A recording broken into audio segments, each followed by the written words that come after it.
હું એકમાત્ર વ્યક્તિ ગુજરાતમાં હતો કે જે બે સમાજને સાથે લઈને ચાલતો બે સમાજના મત હતો. ઘણી વખત અત્યારે ભાજપના નેતાની વખતે અર્જુનભાઈ અમારા કોંગ્રેસના નેતા મને પૂછતા કે આ શું તું કઈ રીતના બેલેન્સ કરે છે? અર્જુનભાઈ તમારા કોંગ્રેસના ક્યારેય નહોતા. એ હવે દેખાઈ આવે છે, એ હવે દેખાઈ આવે છે કે એ બધું એવું નહીં જ્યાં સુધી તમને લોકોને ખબર તો હતી જ એવું નતું યાર. હા હા હા. અને 2022 ની આ વાત કરી નિખાલસ પડી હું સ્વીકારું છું.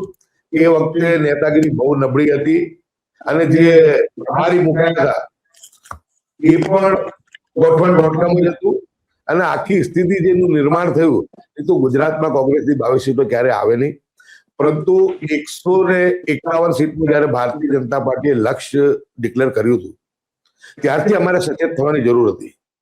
એ 151 નું લક્ષ્ય જે કર્યું હતું એ આ વોટ ચોરીના આધારે જ કર્યું હતું. કે કોંગ્રેસ પાસે એજન્ડો નહીં હોય, કોંગ્રેસ પાસે પ્રમુખો નહીં હોય અને સંગઠનના આધારે જગલરી કરીને મત ચોરી કરીને અમે ચૂંટણી જીતીશું. કેમ કે ઘણા બધા પોલિંગ મતદાન મથકો એવા હોય છે કે ત્યાં અમારા એજન્ટ પણ નથી હોતા, કેમ કે સતત 30 વર્ષથી અમે હારતા આવ્યા છે. એટલે સ્વાભાવિક છે કે એની અસર હોય. એટલે જ્યાં અમારા પોલિંગ એજન્ટ નથી હોતા તંત્ર આખું ભાજપ પાસે છે.